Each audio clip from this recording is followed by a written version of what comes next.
आप सीट को बचा के अगले सीट में दिखाना चाह रहे हैं कि हम रोजगार दे रहे हैं, रोजगार दे रहे हैं, लेकिन आप पुराना सीट को तो भर ही नहीं रहे। हम लोग तो रोड पर सत्यापित हो चुका है, काउंसलिंग भी हो चुका है, होने के बावजूद भी हम लोग को नियुक्ति नहीं मिला है। मतलब आश्वासन दे रहे हैं कि आप लोग को जल्द से जल्द नियुक्ति दिया जाएगा, लेकिन सिर्फ आश्वासन दे रहे हैं, हम लोग को बहाली मतलब नियुक्ति नहीं दे रहे हैं। सरकार नियुक्ति पत्र बांट रहा है, ये क्यों बांट रहा है तो वो दिखाना चाहता है कि हम रोजगार दे रहे हैं, वो सीट को बचा कर अगली बहाली में देना चाह रहा है। कोई उम्मीद नहीं है सरकार से, खाली भगोड़ा है। ऐसे मतलब बोलते रहते हैं कि झूठ मूठ के 10 लाख रोजगार देंगे, चाचा भतीजा मिल करके खाली सत्ता में आने के लिए। ये शादी नहीं हो रहा, इस नौकरी के चक्कर में शादी लगा हुआ, कट गया शादी। नमस्कार, लाइव बिहार देख रहे हैं आप। मैं हूं आपके साथ सुंदरम कुमार।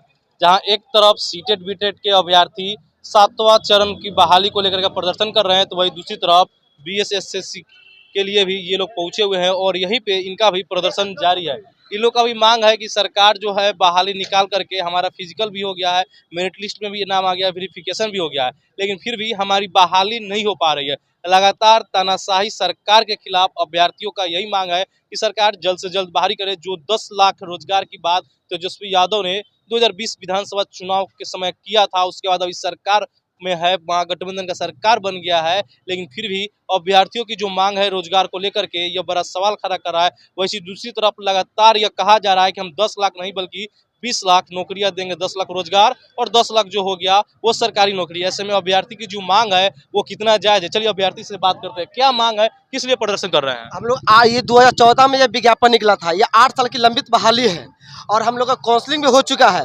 13,120 सीट का बहाली निकला था, जिसमें से 11,000 कुछ लोगों का रिजल्ट दिया और जिसमें से बहुत लड़का लोग योगदान नहीं दिया, क्योंकि कुछ लड़का को रेलवे में हो गया, कोई दरोगा में बन गया। हम लोग का सत्यापित हो चुका है, काउंसलिंग भी हो चुका है, होने के बावजूद भी हम लोग को नियुक्ति नहीं मिला है। और ये बार बार आंदोलन कर रहे, बार बार हम तेजस्वी यादव के पास जा रहे हैं तो वो मतलब आश्वासन दे रहे हैं कि आप लोग को जल्द से जल्द नियुक्ति दिया जाएगा, लेकिन सिर्फ आश्वासन दे रहे हैं, हम लोग को बहाली मतलब नियुक्ति नहीं दे रहे हैं। कब आप लोग को लगा कि अब नियुक्ति रुक गया है? ये सब चीज ये 2014 की बहाली है। ये 8 साल से हम लोग को पहले एग्जाम फिर लिया गया, एक बार एग्जाम कैंसिल। एग्जाम कब हुआ था? 18 में एग्जाम हुआ और फिर कैंसिल भी हो गया एग्जाम। फिर री एग्जाम लिया गया, तो री एग्जाम लेने के बाद बावजूद भी फिर रिजल्ट दिया 2022 में, फाइनल रिजल्ट दिया 2022 में फाइनल रिजल्ट दिया। तो हम लोग को काउंसलिंग के लिए बुलाया गया और काउंसलिंग होने के बावजूद भी सत्यापित हो चुका है और सत्यापित के लगभग 13,000 कुछ लोग को रिजल्ट दिया, जिसमें से 11,000 को फाइनल रिजल्ट दिया और सीट अभी भी खाली है। हम ये नहीं करेंगे, आपका मेरा मुद्दा यही है कि सीट पूरा भरा जाए। 13,120 सीट है और 1778 लगा के छाड़ दिया गया है, जिसमें से 11,000 को ही रिजल्ट दिया है, अभी भी सीट खाली है। सरकार नियुक्ति पत्र बांट रहा है, ये क्यों बांट रहा है तो वो दिखाना चाहता है कि हम रोजगार दे रहे हैं, वो सीट को बचा कर अगली बहाली में देना चाह रहा है। ये जनता को स्टूडेंट को बुर्बक बना रहा है, लेकिन स्टूडेंट बुर्बक नहीं है, ये स्टूडेंट दिखा देगा कि अब स्टूडेंट जाग चुका है। 10 लाख रोजगार का बात तेजस्वी यादव किए थे, अभी वो सरकार में है, क्या उम्मीद है, क्या लग रहा है? कोई उम्मीद नहीं है सरकार से, खाली भगोड़ा है। ऐसे मतलब बोलते रहते हैं कि झूठ मूठ के 10 लाख रोजगार देंगे, चाचा भतीजा मिल करके खाली सत्ता में आने के लिए ये एक सब मुद्दा उठाते रहते हैं कि हम 10 लाख वैकेंसी देंगे। 2014 का वैकेंसी इसको क्लियर नहीं कर रहे हैं, सीट खाली रहते भर में हम लोग का मेरिट नहीं मिल रहा है। तो सरकार से मांग है कि जल्द से जल्द बहाली की जाए। बिल्कुल बिल्कुल, जितना सीट है उतना पे हम लोग नियुक्ति करें। जितना 1778 स्टूडेंट जो इसे रोड पे घूल रहे हैं, सब कुछ वेरिफिकेशन, मेरिट, पीटी, मेंस सब पास करके, और फिर भी हम लोग का सीट रहते भर में ज्वाइनिंग नहीं मिल रहा है। बहाली क्यों निकालते? जितना सीट है उतना भरिएगा ना। आपने 2014 का ये बहाली है और जितना आपने सीट निकाला उतना सीट को भरिए। आप सीट को बचा के अगले सीट में दिखाना चाह रहे हैं कि हम रोजगार दे रहे हैं, रोजगार दे रहे हैं, लेकिन आप पुराना सीट को तो भर ही नहीं रहे। हम लोग तो रोड पर रख दिए। एज एक्सपायर नहीं ना हो रहा है अभी? क्या एज खत्म हो गया है? शादी नहीं हो रहा, इस नौकरी के चक्कर में शादी लगा हुआ, कट गया शादी।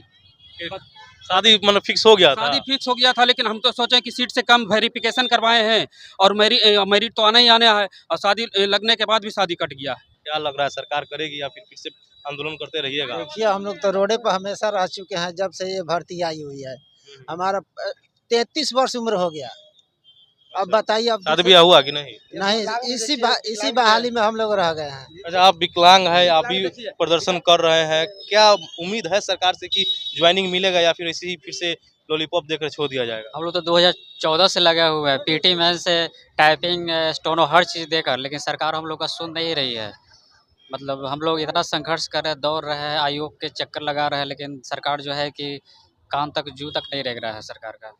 देखिए तो जितने भी अभ्यर्थी लगातार प्रदर्शन कर रहे हैं, लेकिन सरकार जो है सुनने के लिए तैयार नहीं है। वही 10 लाख रोजगार और 10 लाख सरकारी नौकरी का जो वादा था वाकई में बिहार में पूरा होगा या नहीं, क्योंकि लगातार बीपीएससी हो गया, सीटेट बीटेट हो गया, या फिर ये बीएसएससी जो भी चीज़ है, लगातार जितने भी अभ्यर्थी है सरकार के खिलाफ हल्ला बोले हुए हैं। और यही नारा है कि 2024 में और 2025 में दिखा देंगे कि हम अब स्टूडेंट में कितना दम है। बने रहिए हमारे साथ, देखते रहिए लाइव बिहार। फिलहाल के लिए इतना ही, धन्यवाद। लाइव बिहार यूट्यूब पर सब्सक्राइब और फेसबुक पर लाइक जरूर करें।